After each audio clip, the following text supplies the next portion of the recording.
Ya, pemirsa, prosedur pemeriksaan calon penumpang dan barang bawaan di 13 bandara di bawah PT Angkasa Pura II diperketat, salah satunya di Bandara Soekarno-Hatta. Dan untuk informasi terkini sudah ada reporter Riyad Nur Hidayat dan juru kamera Bobby Tobing langsung dari Bandara Soekarno-Hatta, Tangerang, Banten. Ya, Riyad, bagaimana jalannya prosedur pengetatan pemeriksaan di Bandara Soekarno-Hatta ini, Riyad? Ya baik, Cakri dan juga Dias, berdasarkan pengalaman saya tadi, masuk dari Bandara Soekarno-Hatta ini di Terminal 2F memang sudah cukup terlihat sekali, di mana keamanan di Terminal 2F ini ditingkatkan dari sebelumnya. Terlihat sekali jika kita masuk dari SCP atau Security Checkpoint di pintu pertama, maka penumpang tidak segan untuk memisahkan barang bawaan kita untuk masuk ke dalam metal detektor terlebih dahulu dan kemudian kita masuk ke dalam X-ray, dan di situ juga penumpang masih memeriksa badan kita jika memang masih ada unsur-unsur logam yang terdapat di dalam tubuh kita, maka petugas selalu menyarankan untuk bisa memasukkan ke dalam metal detektor. Dan di terminal 2F ini cukup terlihat di mana ditingkatkan keamanan yang ada di terminal untuk kenyamanan penumpang. Setelah melewati SCP pertama, Security Checkpoint pertama, maka penumpang harus melewati SCP kedua.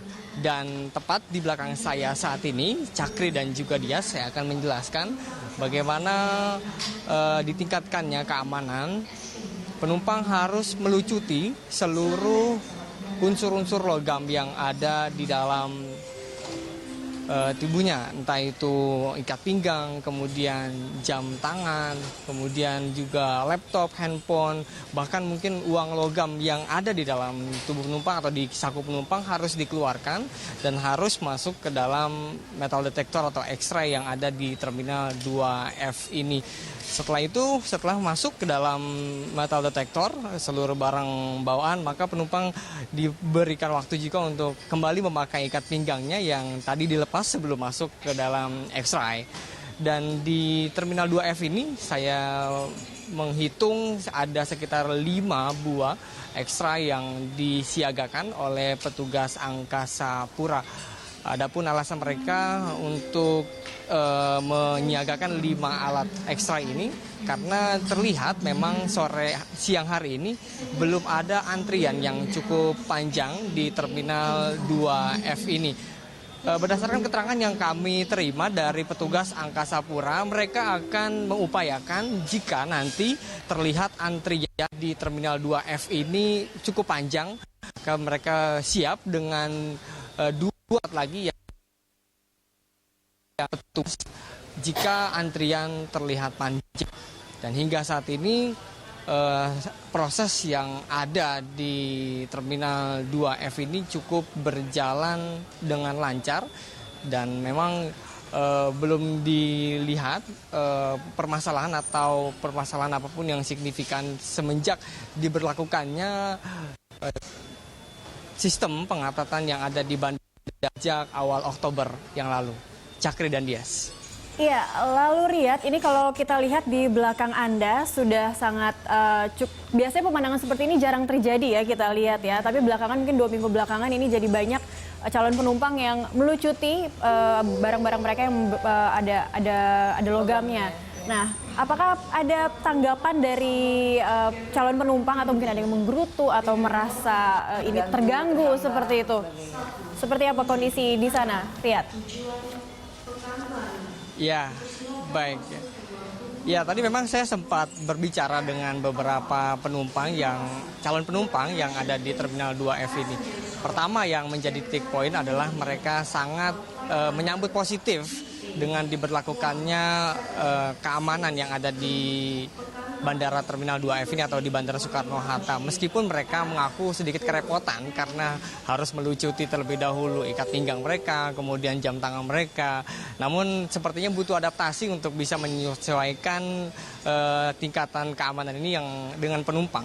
Kemudian ada catatan khusus yang diberikan penumpang. Mungkin di sana juga ada Pak Joko sebagai Direktur Operasional yang menjadi catatan adalah ketika pagi hari mereka menilai bahwa antrian cukup panjang dan mereka meminta kepada kepada Angkasa Pura maksud saya untuk bisa menambah jumlah X-ray atau jumlah metadetektor yang ada agar pada pagi hari tidak terjadi antrian yang cukup panjang di Terminal 2F ini. Dan berikut adalah salah satu pernyataan dari penumpang yang sempat kami wawancarai bernama Nurdin dan juga Tarsisius.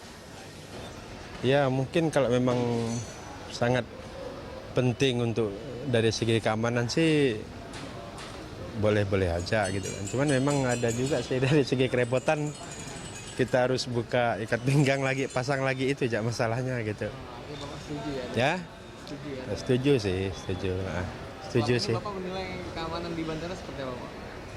Ya selama saya perjalanan di bandara sih aman-aman aja sih selama ini.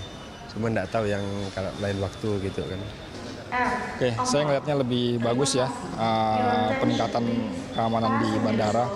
Namun yang perlu diperhatikan adalah kalau pagi itu kadang panjang kan antriannya, itu mungkin perlu ditambah lebih antriannya gitu. Tapi tetap bukan mengurangi tingkat keamanan, tapi memang ditambah jumlah security-nya. Biasanya memang kita nggak pernah diperiksa ya, beda kalau airport di luar itu kan lebih ketat juga ya.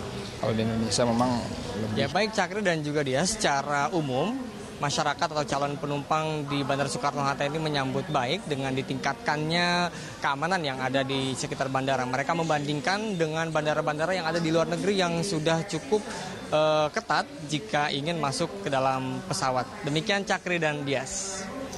Ya, baik. Terima kasih Riyad untuk laporan Anda dari Bandara Soekarno-Hatta, Tangerang, Banten. Nah, itu tadi sebenarnya pertanyaan kita semua calon penumpang terwakili juga tadi ya dari penumpang yang ada di bandara ya. Apa catatan khususnya sebenarnya? Iya, betul. Apakah itu Pak, kalau misalnya pagi-pagi dan sudah buru-buru, apakah nanti akan tersedia X-ray tambahan atau mungkin layanan petugas lebih banyak untuk membantu para penumpang untuk memeriksa barang-barang mereka saat melewati security checkpoint?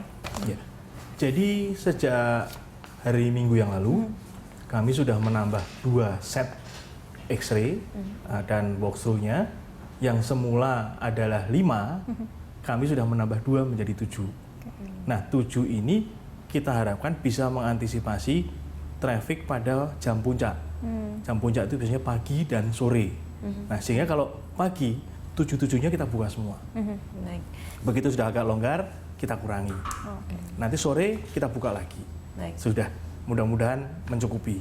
Tapi andai kata belum, kami masih terus mengupayakan bagaimana caranya supaya ini bisa menjadi lebih lancar. Secara kuantitas seperti itu ya Pak ya? Ya. Nah ini untuk tata letaknya sendiri bagaimana kalau menurut Pak Joko? Karena kan beberapa orang mengatakan bahwa sebenarnya tata letaknya agak-agak sulit kalau misalnya di dekat dengan resto atau misalnya lounge, mungkin harus dipindah gitu.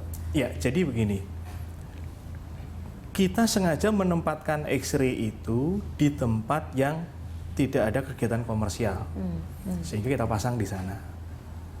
Dan di kita sekarang pun sudah ada ketentuan bahwa walaupun kita sudah lewat X-ray, tetapi di sana masih tetap dimungkinkan adanya kegiatan komersial, resto dan sebagainya.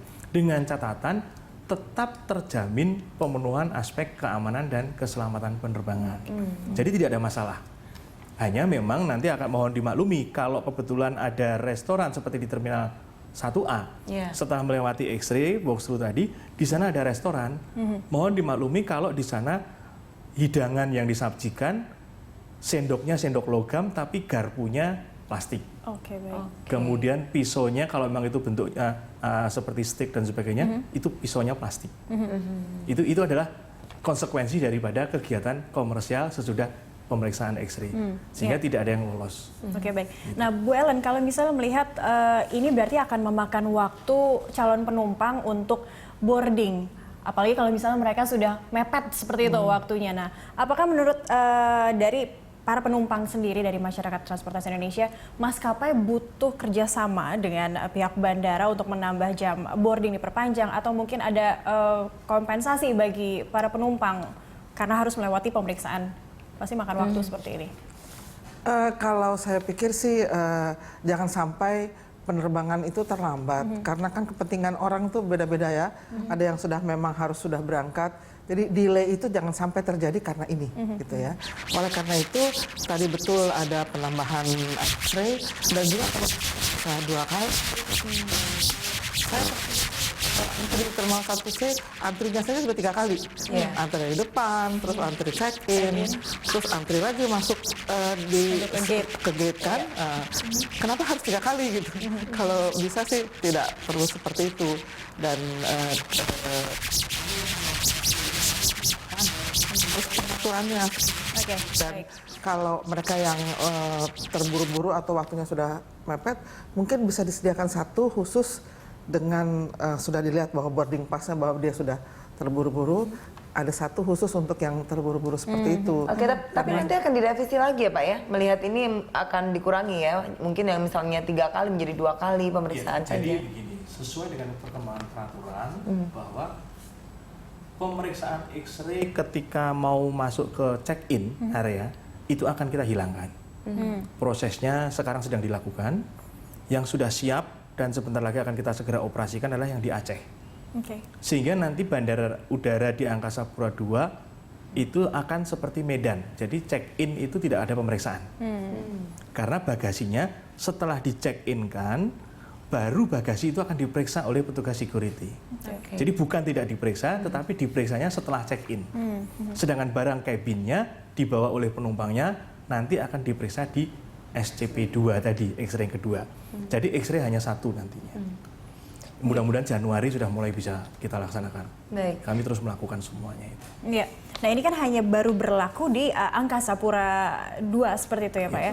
Angkasa Pura I juga sudah berlaku? Saya sudah mengalami. Dan juga bandara udara yang tidak dikelola oleh Angkasa Pura I maupun II juga sudah melaksanakan. Semuanya standarnya sama. AFSEC Pak ya? Iya.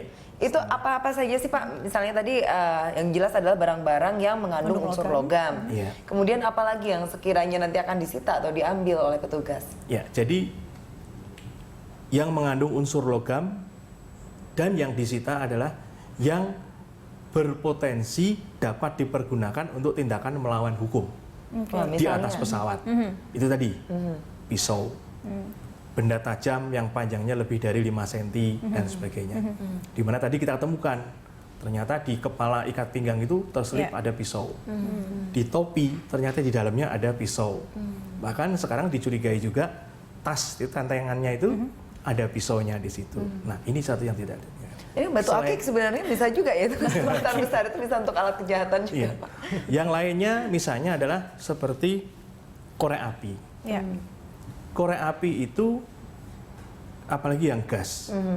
Itu kalau kita terbang di atas kan tekanan udara kan berkurang. Itu bisa meletus. Baik. Nah, kalau itu kenapa dia kecil, diambil ya Pak? Makanya kita diambil, tidak boleh. Walaupun banyak yang protes. Banyak yang protes. Iya, betul. Jadi gitu. Yang udah lama kan gunting sama Yang jelas gunting itu dari pasti. dulu ya tetap ya. Iya. Sama jepit kuku itu ya. Nah, berarti temuan-temuan terakhir ini agak berkembang seperti itu ya Pak ya? Iya. Banyak aksesoris yang digunakan ternyata ada senjata tajam di dalamnya.